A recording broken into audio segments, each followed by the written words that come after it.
الحمد لله وكفى والصلاة والسلام على عباده الذين اصطفى أما بعد فأعوذ بالله من الشيطان الرجيم بسم الله الرحمن الرحيم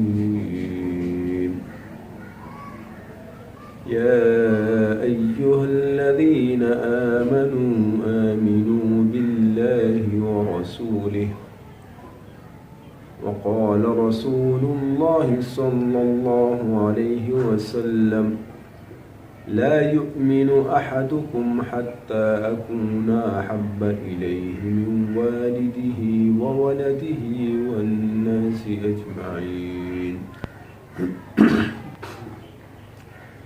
میرے معزز سامعین، گزشتہ درس میں ہم نے بیان کیا تھا کہ دین 5 چیزوں کا مجموعہ ہے: اعتقادیات، عبادات، معاملات اور معاشرت اور اخلاقیات. یہ 5 چیزیں جب ایک انسان میں آ جاتی ہے تو پورا کا پورا مسلمان ہو جاتا ہے.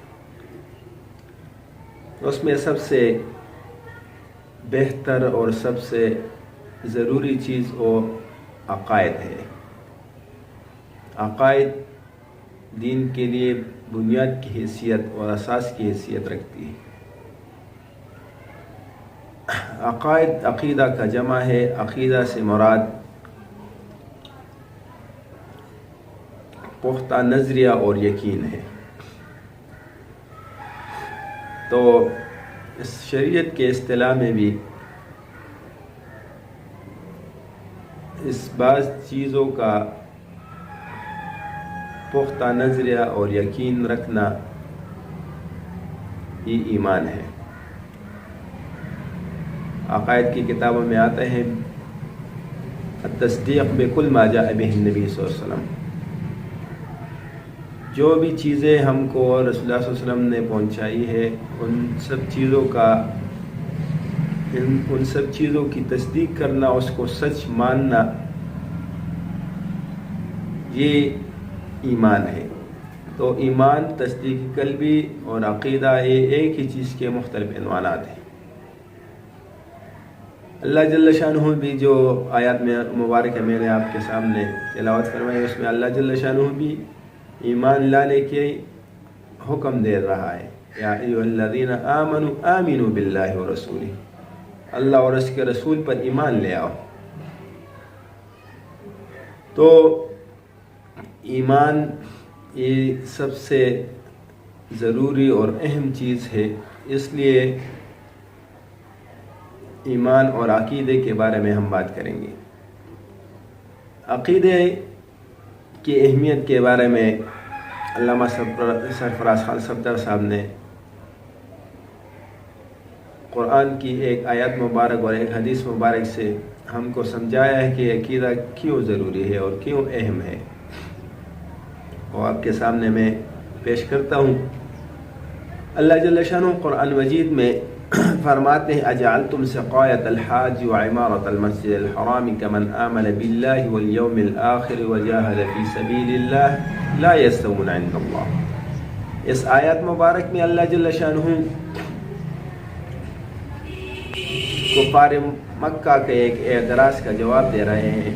اور اعتراض اس وجہ سے ہوا کہ جب رسول اللہ صلی اللہ علیہ وسلم مبعوث ہوئے، رسول اللہ صلی اللہ علیہ وسلم نے دعوت دی کفار قریش کو، کفار مکہ کو، مشرکین مکہ کو.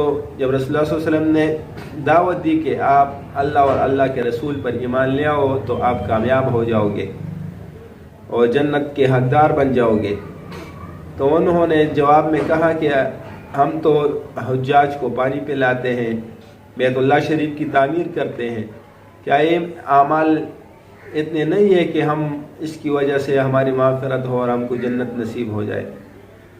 تو اللہ جل شانہ نے اس کے اعتراض کے جواب خود دیا ہے کہ اجعلتم سقایۃ الحاج وعمارۃ المسجد الحرام، کیا تم برابر اور مساوی گردانتے ہو، اس کو بناتے ہو کہ تم بیت اللہ شریف کی تعمیر اور اس طرح حجاج کو پانی پلانا تم اس شخص کے برابر سمجھتے ہو جو ایمان لے آیا اللہ پر اور یوم آخرت پر اور جہاد کر رہے ہو، اس شخص کے برابر تم اس شخص کا یہ فعل برابر سمجھتے ہو جو بیت اللہ شریف کی تعمیر کرتے ہیں اور جو حجاج کو پانی پلاتے ہیں؟ تو اللہ جل شانہ جواب دیتے ہیں لا یستوون عند اللہ، یہ اللہ جل شانہ کے ہاں برابر نہیں ہے، اس لیے کہ ایمان جو ہے وہ اصل ہے، وہ بنیاد ہے، جس نے ایمان لے آیا وہ کامیاب ہے، جو ایمان نہیں لایا اگرچہ وہ بڑے سے بڑے اعمال کرے، جیسے کہ بیت اللہ کی تعمیر بڑا عمل ہے، حجاج کو پانی پلانا بہت بڑا عمل ہے، لیکن اس کا ایمان نہیں تھا، عقیدہ صحیح نہیں تھا، تو اس کا یہ عمل اس کے لیے نجات کا ذریعہ نہیں بن سکتا۔ اس طرح ایک حدیث مبارک میں آتا ہے رسول اللہ صلی اللہ علیہ وسلم نے ایک بنی اسرائیل عورت کا واقعہ صحابہ کو سنایا کہ ایک فاحشہ عورت راستے پہ آ رہی تھی کہ راستے میں ایک کتا پیاس سے مر رہا تھا، اس نے اس کے لیے پانی کا بندوبست کیا، اس کو پانی پلایا۔ رسول اللہ صلی اللہ علیہ وسلم فرماتے ہیں کہ اس کو پانی پلانے کی وجہ سے اس فاحشہ عورت کی مغفرت ہو گئی۔ تو وہ اس کا عقیدہ صحیح تھا، اس نے اپنے وقت کے پیغمبر پر ایمان لایا تھا، لیکن اعمال اس کے برابر نہیں تھے۔ تو اعمال نہ ہو یعنی فاحشہ تھی، وہ گناہگار تھی، اعمال اللہ کے احکامات پورے نہیں کر رہی تھی، لیکن پھر بھی اللہ نے اس کی مغفرت کر دی۔ وجہ اس کی یہ تھی کہ اس کا عقیدہ صحیح تھا، وہ ایمان والی تھی۔ تو فرق اس دونوں حدیث مبارک اور آیات مبارک سے عقیدے کی اہمیت ظاہر ہو گئی کہ اگر عقیدہ صحیح ہو تو ایک کتے کو پانی پلانے کی وجہ سے اللہ جل شانہ مغفرت فرما دیتے ہیں اور اس کو جنت کا حقدار بنا دیتے ہیں، اور اگر عقیدہ صحیح نہیں ہو تو ایک انسان بیت اللہ شریف کی تعمیر کرے، حجاج کو پانی پلائے تو اس کی وجہ سے اس کی مغفرت نہیں ہوتی۔ تو عقیدے کی اہمیت اس سے ہو جاتی ہے، سمجھ میں آ جاتی ہے۔ تو اس لیے ہم کو چاہیے کہ اپنے عقائد کو برابر کرے، اور یہ ہمارا سب سے اہم ضرورت ہے اور سب سے قیمتی سرمایہ ہے۔ اس لیے چور جو ہوتے ہیں وہ قیمتی چیز کو چراتے ہیں، تو ہمارے مخالفین یہود و نصارہ ہمارے دین کے مخالفین وہ ہم سے سب سے پہلے عقیدہ کو چرانا چاہتے ہیں اور ہم کو عقیدے میں وہ شکوک و شبہات ڈالنا چاہتے ہیں۔ تو اس لیے اپنے عقائد کو صحیح طریقے سے جاننا، پھر اس پر ڈٹے رہنا، یہ ہمارے لیے ضروری ہے۔